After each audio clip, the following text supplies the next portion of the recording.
The Columbus City Council meeting for April 3rd, 2023 will now come to order. In compliance with the Open Meeting Act, Nebraska Revised Statute 84-1407, a current copy of this act is posted in the meeting room. And could we please start with roll call? Yes. Bulkley. Here. Augustine Schultz. Here. Barr. Here. Freshour. Here. Hemer. Here. Jablonski. Here. Lopez. Here. Roth. Schilling. Here. Mayor Bulkley, the roll has been called. Thank you. Mrs. Council President. Our Father, thank you for the opportunity to serve our fellow citizens. Please give us your wisdom and guidance to make the proper decisions entrusted to this governmental body. May our conduct show respect, honor, and courtesy to each other, as well as to all our citizens. Amen. Amen. Oh, say, can you see by the dawn's early light what so proudly we hailed at the twilight's last gleaming, whose broad stripes and bright stars through the perilous fight o'er the ramparts we watched were so gallantly streaming, and the rockets' red glare, the bombs bursting in air, gave proof through the night that our flag was still there. Oh, say does that star-spangled banner yet wave o'er the land of the free and the home of the brave? I pledge allegiance to the flag of the United States of America and to the republic for which it stands, one nation under God, indivisible, with liberty and justice for all.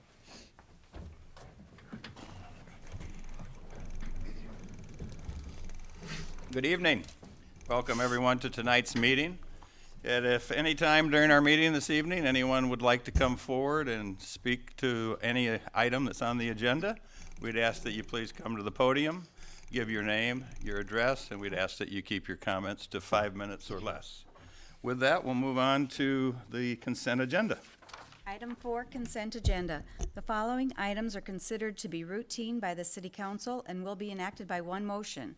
There will be no separate discussion of these items unless a City Council member or citizen so requests, in which event the item will be removed from consent status and considered in its normal sequence on the agenda. Are there any items you'd like to have removed? Usually, Oh, I have to read usually them? we do read them Yes, through. we do. Yes, I'm we so do. sorry. No, Okay. Item 4A, minutes of the March 20th, 23 City Council meeting. Item 4B, minutes of the March 22nd, 2023 Civil Service Commission meeting. Item 4C, reappointment of Logan Bronson to Civil Service Commission for 5-year term. Item 4D, quote from Motorola Solutions in the amount of $58,947.48 for 5-year software maintenance contract for Joint Communications Center. Item 4E, quote from Platte Valley Communications in the amount of $73,342.50 for 3 repeaters for Joint Communications Center. Item 4F, resolution number R23-53, approving request to Nebraska Department of Economic Development to extend completion date of Community Development Block Grant number 10 DTR 101 to November 20th, 2023 for downtown revitalization. Item 4G, resolution number R23-54, authorizing payment of various improvement projects. Item 4H, payroll and bills on file. Are there any items you would like to have removed? Mr. Mayor, I move that the items on the consent agenda be approved as presented. Second. we have a motion and a second to approve. Any discussion? Seeing none, all those in favor signify by aye. Those opposed, nay.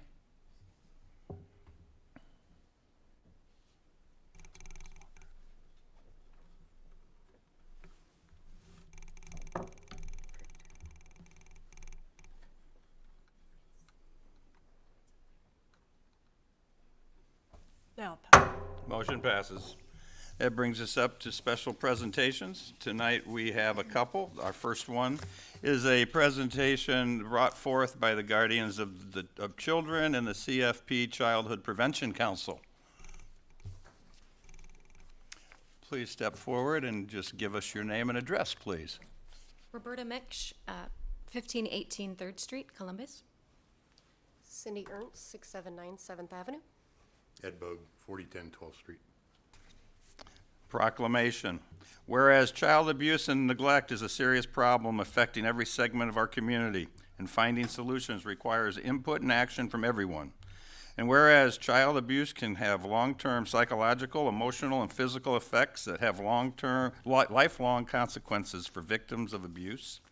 And whereas protective factors are conditions that reduce or eliminate risk and promote the social, emotional, and development well-being of children. And whereas prevention remains the best defense for our children and families. And whereas effective child abuse prevention activities succeed because of the meaningful connection and partnerships created between child welfare professionals, education, health, community and faith-based organizations, businesses, law enforcement agencies, and families. And whereas our children are our most valuable resource and we shape the future of the city of Columbus. And whereas Columbus must make every effort to promote programs and activities that create strong and thriving children and families. And whereas we acknowledge that we must work together as a community to increase awareness about child abuse and support the social and emotional well-being of children and families in a safe, stable, and nurturing environment. Now, therefore, I, James B. Bulkley, Mayor of the City of Columbus, do hereby proclaim the month of April 2023 as Child Abuse Prevention and Awareness Month in Columbus, Nebraska, and encourage all citizens to recognize this month by dedicating ourselves to the task of improving the quality of life for all children and families. Thank you very much for all you do.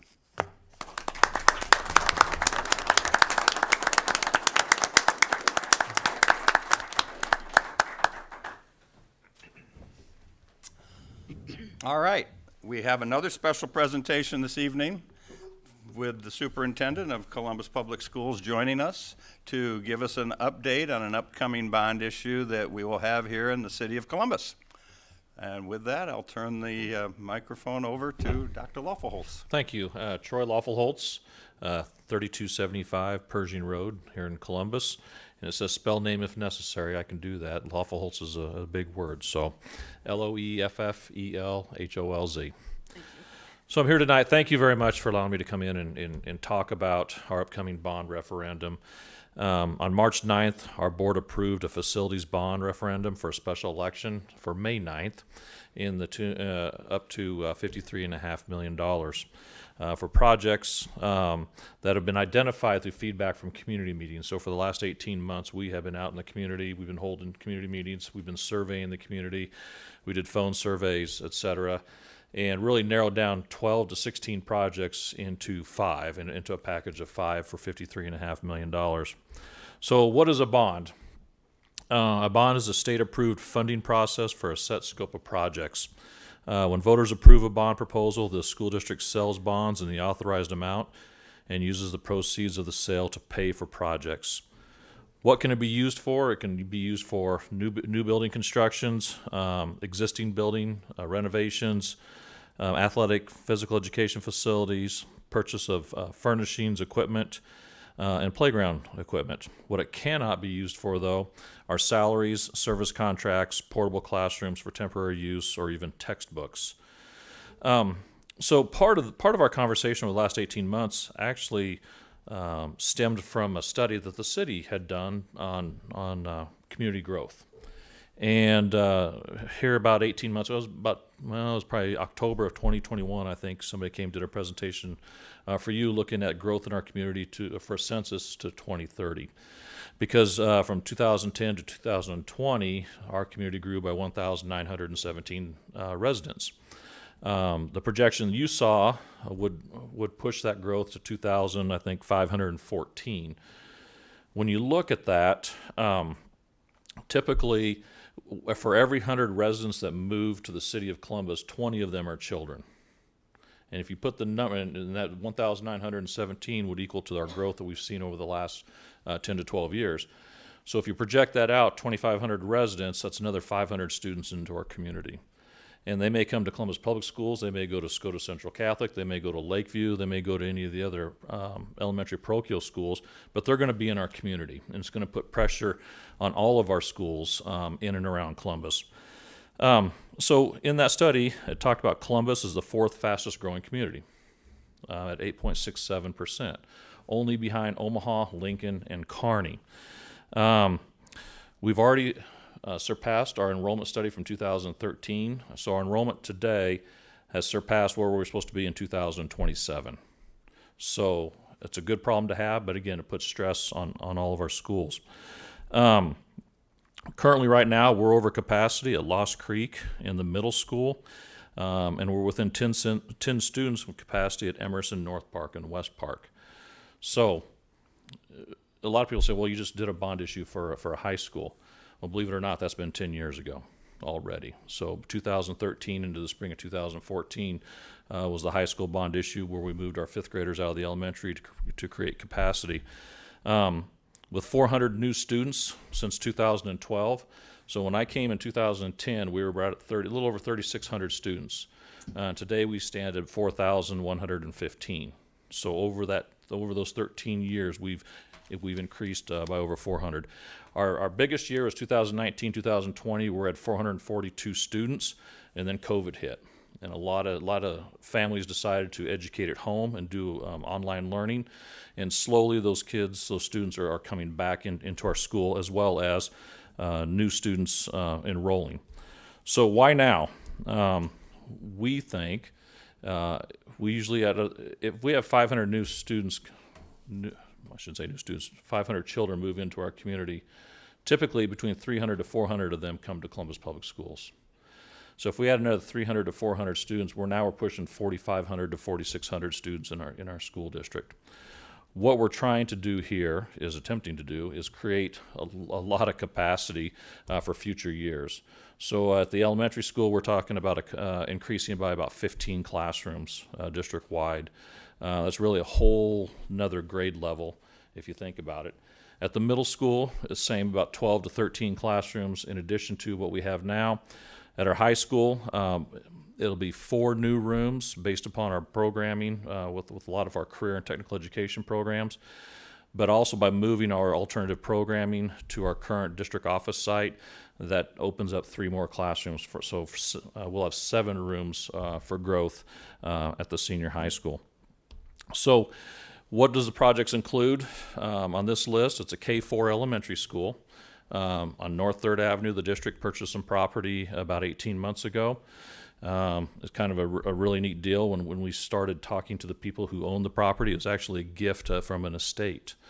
Once they found out a school was coming on site for that, potential school coming on site for that property, they knocked about $5,000. Well, there was $5,000 an acre off the price of that land, because they look at it as a legacy project for that family, and then also for the people who owned it. So we can't predict the future, but we know what the past has told us. And then so looking into the future, we have to be ready for the growth of our school district. If 300, 400 students show up in the next 10 years, I'm telling you here today, there's not the capacity to hold all those children. So K-4 elementary school, at 2 of our elementary schools, we're going to put a new dining facility because they're eating lunch in the gymnasiums. So at Emerson and West Park, it'd be a new gymnasium on the outside of that, and then convert their current gym into a cafeteria and dining and expand the kitchen. At Centennial North Park, it'd be expanding the dining. When you have 450 elementary students at Centennial, now you have a long lunch period. and you're bringing kids every 20 minutes, then out to recess. So to feed more children in a more timely manner, so they can get back to education, PE, recess, and those other things. And then also we talk about alternative programming. And when you talk about alternative programming, most people, when you say alternative education, you think of, well, those are the behavior kids, and it's not. All right, that's just one component. We have a lot of children, school anxieties, social emotional health. The regular classroom setting is just not the right fit for them, and they need to be successful somewhere. And so they're taking a lot of online learning, doing a lot of online learning, and small student-to-teacher ratio units. So that's kind of the plan right now. We are in the midst of our campaign. And we've got about 6 weeks until the election. So we're working fast and furious. We've got a fantastic group of community volunteers who are working very, very hard, trying to get the message out and meeting in different groups. The mayor asked where my group, my support was tonight. Well, they're at a concert doing their thing there. So it's a very diverse group, trying to hit all different populations within our community. And to me, they're rock stars, because what they're doing is stuff they kind of looked at me and said, let us handle it. And so the role of the school district is to provide the facts and the data for the community and what that looks like. And that's up to our campaign committee to go out and try to promote the bond issue. We do have some events coming up. So tomorrow night, we're having Sundays with the superintendent and ice cream Sundays. So if you want to do that, and I get the opportunity to maybe have 6 ice cream Sundays over the next few weeks. So I'm probably looking at a diet plan when I get done. So tomorrow night we'll start at West Park, Sundays with the superintendent, with a 30-minute presentation and then answer questions. Then we'll go to Emerson on April 13th, Centennial on April 20th. April 25th, we'll be at North Park. April 27th, Lost Creek in the middle school. And May 2nd at Columbus High School. So opportunities for the community to come and hear more about the process and the project. And probably the most important piece of this to people in our community who own property and property taxes, how's this going to affect me? The high school bond issue, we raised the tax levy 4.75 cents. So our levy is right at $1.26. Now it's at $1.16. So as valuations go up, we're cognizant and we lower our tax levy because we're only going to ask for what the bond's worth. So in this case, at 4.8 cents, it'd be $4 per month per $100,000 valuation. So the most our community would ever pay for the bond is in that first year. Okay, it's always going to be $4 per $100,000 for the life of the bond, whether it's 15 years, 20 years, 25, or 30 years. It's always going to be $4 per $100,000. So what we ask will never go up. And in fact, as more houses are being built and more residents, it actually comes down. So we feel like we've got a pretty good list of projects to do. We feel like we've been very fiscally responsible with the taxpayer dollars. We've paid off 2 bonds early. Saving the district, or saving the community, really, about $13 million over the last 5 years. So through refinancing, we paid one off 15 years early, and we paid another one off 3 years early. So we want to make sure that we are very responsible with what the community gives us. And our community has been fantastic over the last 25 years with the facilities we have. They've always been very supportive, and we greatly appreciate it. And we want to make sure that we take care of our buildings and do what we need to do also to be fiscally responsible. So with that, I'll take any questions if anybody has any. I have a couple. Sure. So on the voting then, it's just a mail-in ballot, correct? It is a mail-in ballot. That is correct. So will so we'll be receiving those ballots in the mail? Is that how that will work? Okay, so great question. I should have brought that up before. So on April 17th, the county will mail out ballots to all registered voters. Okay. Within the county. And then you have until May 9th at 5 o'clock to return them to the courthouse. So the courthouse right now is the only drop-off point for those mail-in ballots. So you have to use the ballot that you receive in the mail, is that correct? You can't go to the courthouse and get a ballot and vote early or anything like that? That is correct. All right, very good, thank you. How are those votes counted if they're not returned? If they don't return their ballot, they don't get counted. Either way, so it, Yeah. they're not assumed a yes or anything like that? Correct. So the only ballots they vote are the ones that are turned in. If somebody throws it away or whatever, it's a non-count. Yeah. So typically with a mail-in, you get about, well, what we have seen across the state is about a 35% return on that. So it's really a pretty good return with the mail-in ballots. But again, once you receive it, you can mail it back, or you can drop it off at the courthouse. Yep. Yes, Rich. 2 questions. You guys typically budget for building, kind of a slush fund for building project. What do you currently have in that building fund? Right now we have about 1.2 million, and that's going towards the Kramer Center. Okay, so I was just going to say, if this doesn't pass, do you have wherewithal to do some of these projects without having to go back to the public again, or what are your plans on that? We would not have the ability to do that. So the maximum we can levy is $1.05, and so our building fund has to be under that $1.05 along with our general fund. And as our general fund needs go up, our building ability to tax for the building sites fund shrinks. We're in a commitment on a lease purchase with our Kramer Center for the next 6 years, next 6 years. And so that building fund's going to be tied up with that at this point in time. All right, thank you. You're welcome. Dr. Luffa-Holtz, how Yes. do you sell this to someone whose family and children all go to a parochial school? Well, that's a great question, Charlie. You got to look at it from the community as a whole. I think the campaign slogan is "Strong School, Strong Community." I'll tell you, we are very fortunate in Columbus that we have 3 really good systems. We have the Catholic school system, we have the Lakeview Community School system, and Columbus Public Schools. Whenever somebody comes and talks to me, where should I send my child? And first thing, you've got to find the fit for you. Okay, if you want a rural school perspective, Lakeview might be the best fit for you, and that's okay. If you want a comprehensive Class A high school, maybe we're the right fit. Or if you want a faith-based education, you have the Lutheran school, the Columbus Christian, and the Catholic schools. But we all work together, and so every special education student, title student, it's all tied back to our public school. So we hire and pay for the special education teachers that come into the schools. We work with the schools on the title funding. I would just say somebody in a private parochial school, because I'm a product of a Catholic school. My parents always supported the public schools. It's a community thing. I don't know if you get all tied. It's easy for me to say, you don't get tied up in maroon, blue, and green. You get tied up in what's best for your community, what's best for all children. Thank you. You're welcome. Any other questions? I thought it was very important.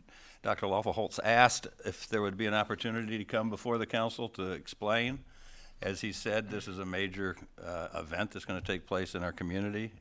It's one, like so many, information and education, and to hear what's going on to try to make decisions. So we appreciate the time you've taken. Thank you. I know you have handouts if anybody would want some, and I'm sure you're available for any questions that come up in the future, and you've got the meetings already scheduled. So I wish you luck. And I would also say, I think some people maybe wonder about the mail-in. I mean, most communities have gone to mail-in for one reason, and that is because they can't man regular old-fashioned voting. And mail-in ballots have become the way of almost every community that you look at anymore. And the cost. Yeah, it's significantly cheaper, but the Secretary of State prefers all special elections be mail-in ballots. So unless you're on the primary or the regular election, you're not going to see the pollsters probably anymore. Okay. Well, we wish you the best of luck. Well, thank you for your time. Appreciate it. Thanks. All right. We now move on to public hearings. Item 7A, public hearing, application of AITB LLC doing business as Axe in the Box for retail Class A liquor license at 311 East 23rd Street. Is there anyone here to speak against this public hearing? Is there anyone here to speak for this public hearing? You're certainly welcome to if you'd like. Derek Sharman, 417 South 4th Street here in Columbus. I am the owner and operator of Axe in the Box. It's going to be an axe throwing venue here in town. You know, I'll jump ahead because I'm sure someone's going to ask, you know, axe throwing and alcohol, how is that considered a safe operation? You know, we're going to be an axe throwing venue first, and we're going to be providing the opportunity for people to consume a limited amount of beer, no hard liquor, no spirits. And you know, a lot of people say, well, how is this safe? Is it dangerous? The largest injury of anyone, really, like the most common one that people receive, is splinters in their hand from putting their hand against the target board and trying to pull the axe off. You know, axe throwing has become a very strong entertainment venue for the last at least decade. It started in Canada back, I think, in 2011. It's become a professional sport, and people are really enjoying it. And we are one of the only communities in Nebraska without a venue for it. Fremont just opened one, Norfolk has one, and it's at a boathouse in Norfolk, and Fremont has one called Buck's Axe Throwing. And, you know, it's something that I don't know if anyone on the board has partaken in it or not, but it is a very fun activity. You know, for our alcohol consumption, we're going to be limiting people to 3 drinks, tracking everyone with a wristband with a little tally mark on it. You get to your 3rd drink and you're done. If anyone shows up and they seem intoxicated, they will be refused service. They will be asked to leave, maybe reschedule a time when you're a little bit more sober. Other than that, I'm open to any questions that anyone has. I think we wish you the best of luck. Thank you. Bring your own axe, or do you have? Nope. We will provide all the axes. That is one thing. Some places they do allow people to bring their own axe, but we will provide all the axes for throwing. So hopefully I'll see everyone there at one point or another. We're hoping to be open this summer. So this is just one of the larger items on our agenda to get taken care of, and then we'll keep moving forward. Again, best of luck to you. Thank you. Appreciate it. Mr. Mayor, I move the public hearing be closed. Second. We have a motion and a second to close the public hearing. All those in favor signify by aye. Signify nay.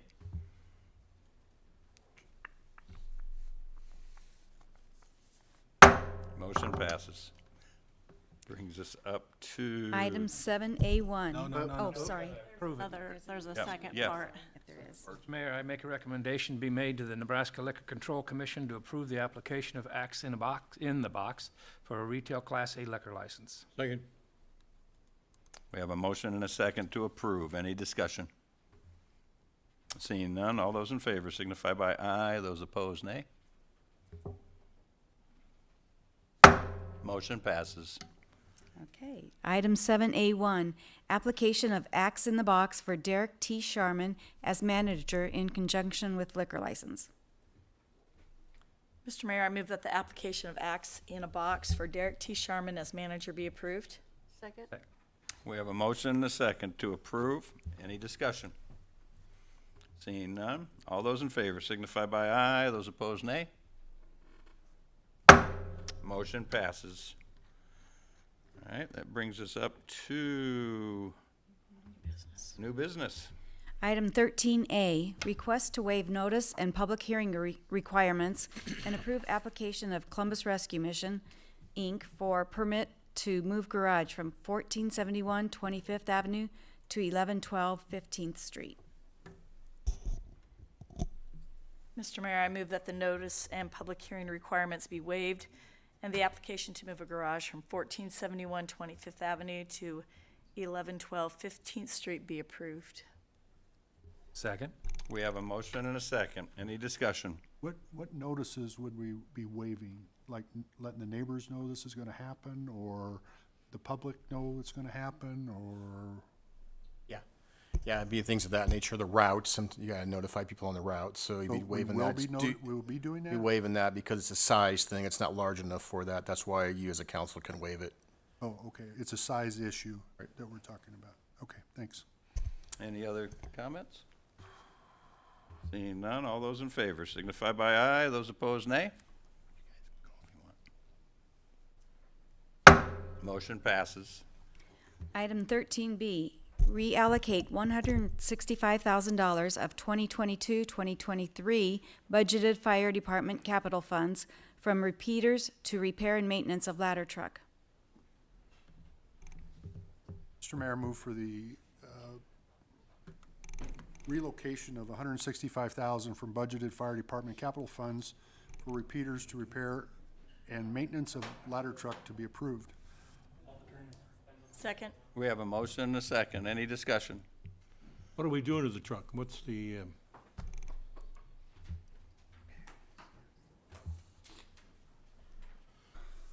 this thing has been a problem child for quite some time. Ryan Gray, Fire Chief.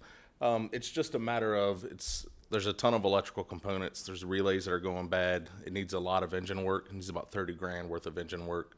Hydraulic fittings, hoses. It just needs somebody to go through it and revamp it. So that's kind of where we're sitting. And we thought that with the JCC purchasing the repeaters, we could reallocate budgeted funds and not have to ask for anything special. There is no guarantee that the 165 will cover it completely, but if we get to that point, we can have that discussion. It's a good place to start, and we think that it will knock out a lot of the major items. So if we don't fix this truck and we need to replace it, what's a new one cost? That's the, 1.8 to 2. So this is a good investment, hoping for the best out. And I do believe if we can get these repairs made, that we have quite a few years left with that apparatus. It'll hold us for a good while, I believe. Any other questions? I think a valid point should be made to the public, because this is a very transparent point of our budget. These were budgeted items that are not being used for that item, that are now being moved over to something else. So maybe when somebody says, when did you make that decision, we can refer them back to the April 3rd meeting. It was public discussion. It was there. It was part of what we try to be transparent about. These are budgeted dollars that just got allocated elsewhere within the structure. All right. We have a motion and a second. All those in favor signify by aye. Those opposed, nay. Motion passes. Item 13C, purchase of furniture, fixtures, and equipment from Best Buy, Clean Wash, Butler Human Services, Fire Station Furniture, Vavor, and Sandry Fire Equipment in the total amount of $112,858.79 for the Charlie Lewis Fire Station. Mr. Mayor, I move the purchase of furniture, fixtures, and equipment from Best Buy, Clean Wash, Butler Human Services, Fire Station Furniture, Vivor, and Sandry Fire Equipment be approved. Second. We have a motion and a second to approve. Before we move forward, I'd ask the chief to make a comment because we found out today about a slight change in that total amount.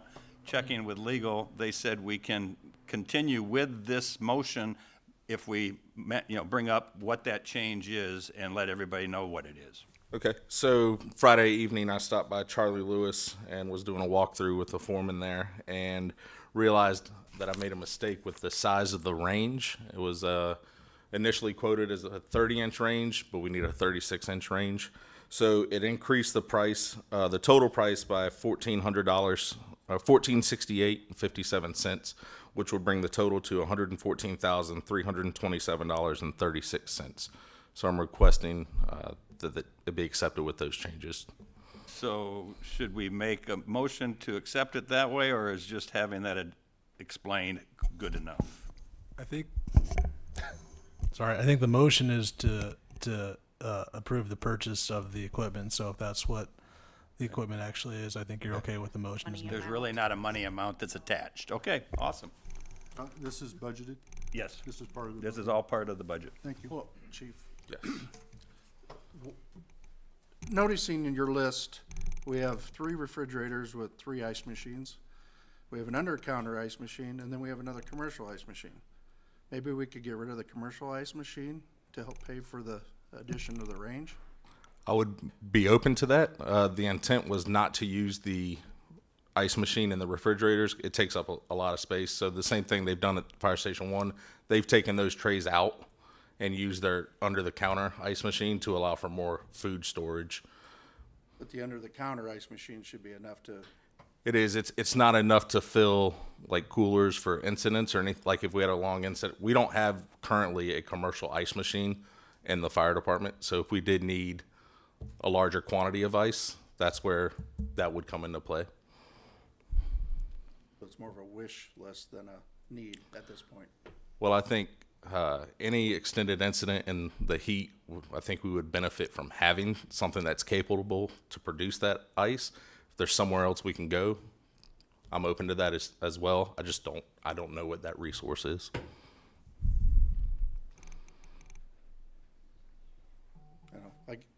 I guess my opinion is we don't need it, but we have 3 ice machines and refrigerators plus under the counter, and I get the food storage thing, but it just seems abundant. Any other comments from council? But we haven't purchased these items yet, so. No, ma'am. So once we get going, if it looks like what we are purchasing, we don't need that other ice machine. We don't have to get it then. Yes. I guess the other thing, I did look to see some of those items, what the numbers were given. I couldn't find them that would match up. Which Such ones? as the refrigerators at Best Buy. I was just trying to check the prices. The quote that we received that's in the packet was directly from Best Buy Corporate. We went through their business center. So they don't And have- he has told may me not that sell they are those in locally. stock, but that's just going by the information that he provided. Okay. Well, and I noticed on the packet information that the city then would have to become a Best Buy then approved. We would just have to establish a business You don't- account yeah, with them, to be able which to is get just this. turning in our tax exempt Yep. paperwork with them. Okay. I guess I would entertain amending the motion to remove the additional ice machine, commercial ice machine.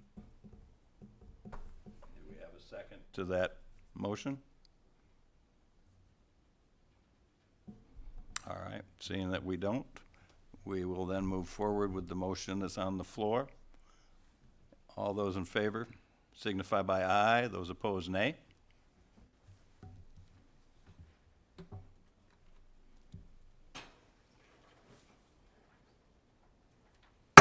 Motion passes. Okay, brings us up to, are we still on? Go ahead.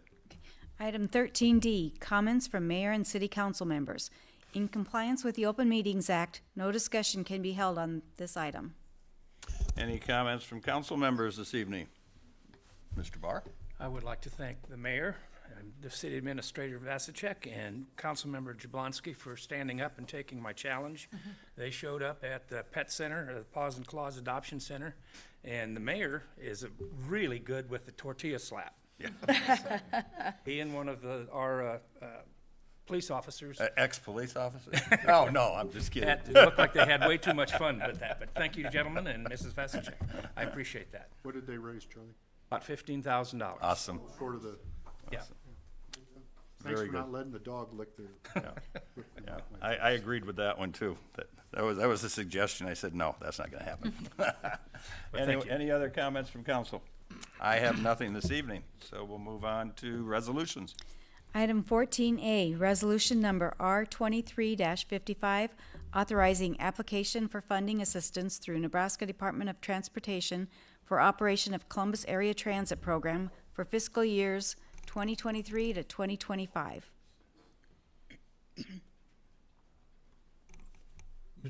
Mr. Mayor, I move for, No, it's bars. Who's got it? No, it's shillings. Yeah. I got it. I move we adopt resolution number R 23-55. Second. We have a motion and a second to adopt resolution number R23-55. Any discussion? Seeing none, all those in favor signify by aye, those opposed nay.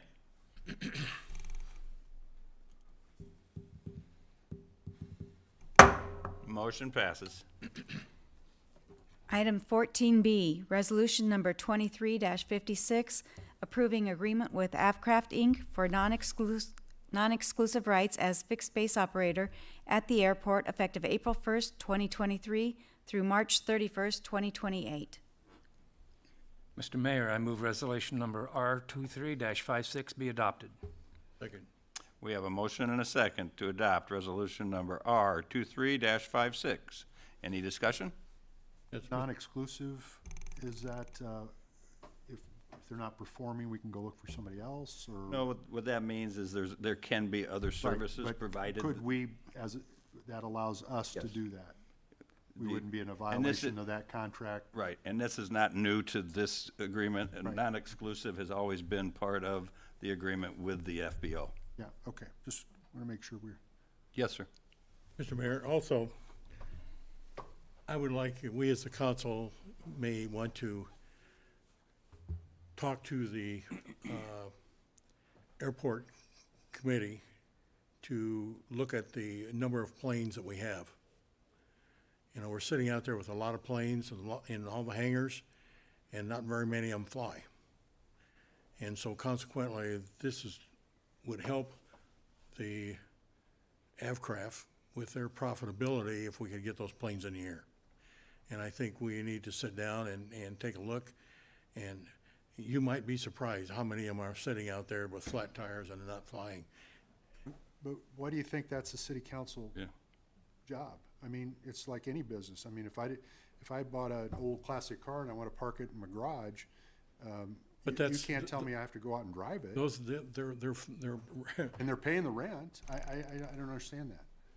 and here's where, okay, if they're paying the rent, you know, we've raised the rent for Avcraft.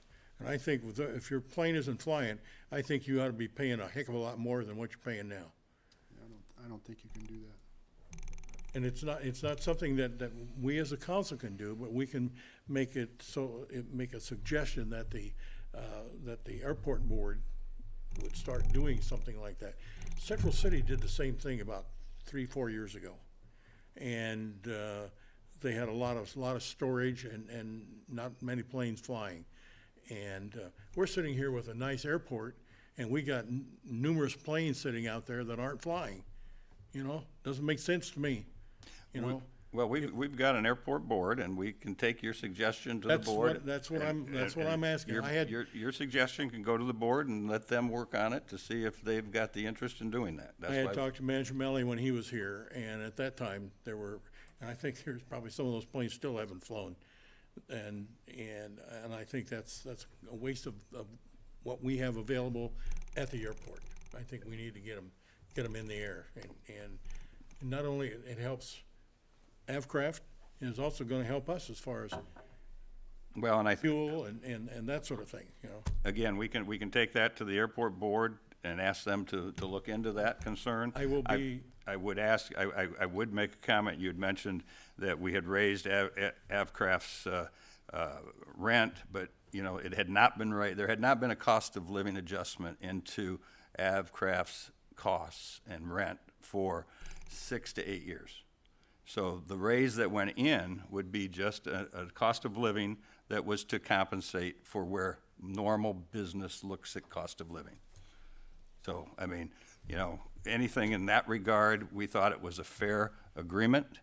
Cost of living was negotiated as an increase with nothing having been done prior to that for many years. Yeah, And so- as far as the planes flying and things, I mean, I agree. Let the airport board look at that and see if that's of concern to them and what makes sense. I don't know.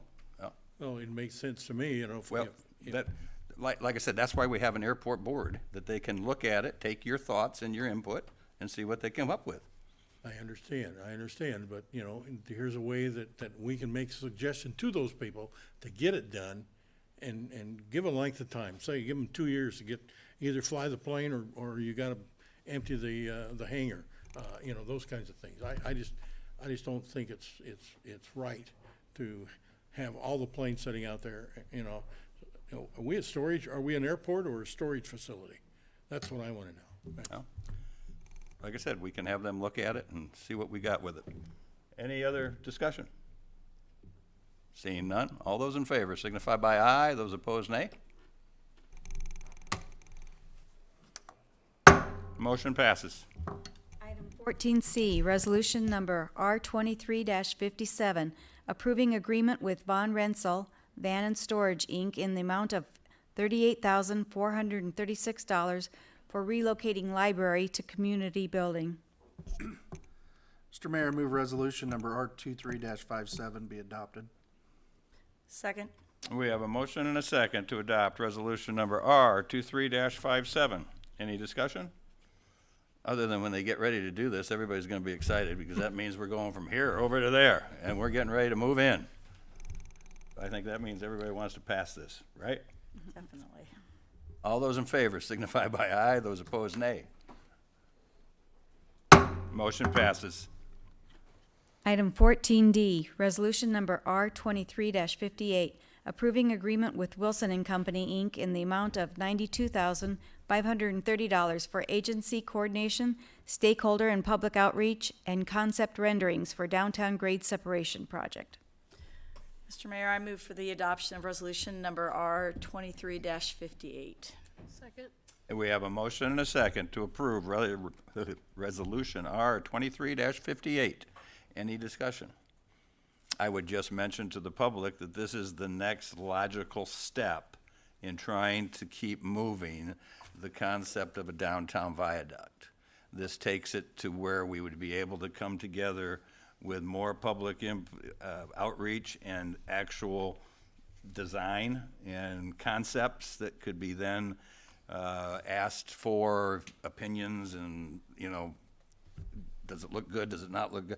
Actual meat and putting some meat into it that you can look at and see things and then move forward from there. And it's gotta go to the public. Oh, I mean, this is just another step of many. You know, it kind of got held up because of COVID and then also UP had some leadership things going on. But what the state and UP has asked is that we get through this part of the process before we get into the nitty-gritty, which is the dollars and the cents and where does money come from. You can't have the discussion with UP and the state and federal, because there's multiple places for money to come from, without this part of the process being completed so that they really see what you're talking about and trying to get. They do need to be on board because we really don't know where we're gonna cross and how much they're gonna allow us to cross. And So that's even a bigger step than this public thing. well, and that's all coming together at the same time. We're trying to have those discussions. Is that correct, Yes, that's correct. You're all correct. Bogus? Okay. We're all correct. I guess I would like to just to really encourage the public to make sure that they are taking the opportunity to listen when presentations are made, that I know there'll be something, there's in the plan somewhere where there's gonna be something down on Columbus Days where there's gonna be information provided. And if you look at it and say, oh, that's just boring stuff, I don't understand it, well, then don't complain if you don't like it. Yeah, sometimes some of the decisions are hard to understand. Maybe they seem kind of dull to try to get information, but it's your community. And so ask your questions and find out as much as you can so you truly do understand what kinds of changes we're talking about and looking at for our downtown. There will be some major public outreaches that take place with this and lots of publicity on trying to get people out and get their Right, input. and So they, it's up to- people take advantage of yeah, it. Very good point. Yep. Any other comments? All right, we have a motion and a second. All those in favor signify by aye, those opposed nay.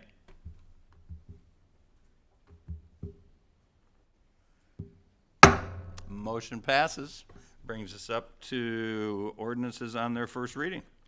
Item 15A, ordinance number 23-03, levying special assessments on street improvement district number 185, East 14th Avenue from 23rd Street to North Corporate Limits, and stormwater sewer district number 10, south of Armory Drive and Cozy Drive intersection. Before I make the motion here, I'm reading this and the interest rate is incorrect. At the Board of Equalization hearing, we went to 5%. It's showing up as 4%. So how do we make that work? Or we make that work in the ordinance? We make that adjustment? We did change that on the original ordinance. I wonder if you have the Board of Equalization attached. I'm looking right at this one right here. Oh, that one there? It says 4%. Right here. The numbers reflect the 5% that you as a Board of Equalization set, so the dollar amounts on there are at that 5%. No, but the ordinance says interest rate at 4%. Last page. stormwater district though, isn't it? Am I on the wrong one? Yeah. I think they were broken out into two parts. So we have two items here? There's a street improvement district and the stormwater. Oh, yeah, you're correct. I beg your pardon. It is 5%. Mr. Mayor, I move that the rules be suspended and ordinance number 23-03 be read by number only. Second. We have a motion and a second to suspend, did you say suspend the rules? To suspend the rules and read ordinance number 23-03 by number only. Any discussion? Seeing none, all those in favor signify by aye, those opposed nay.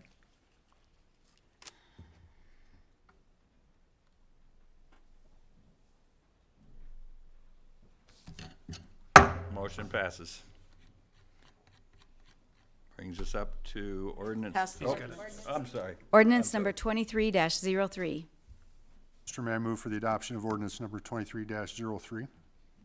Second. We have a motion and a second to adopt ordinance number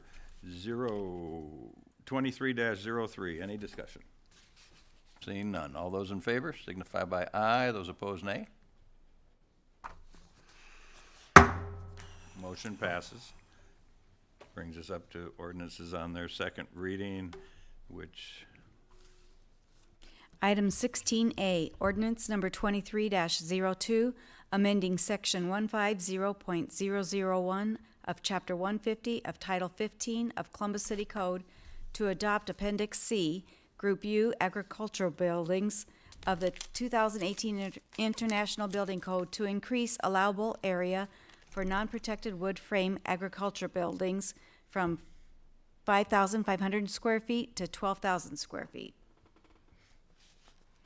this is just a second reading. There's no action needs to be taken unless there's any discussion. And I think the council all got an explanation in the email today on a question that was raised when this was on the first reading. So, no questions? All right. That would bring us up to meeting adjourned.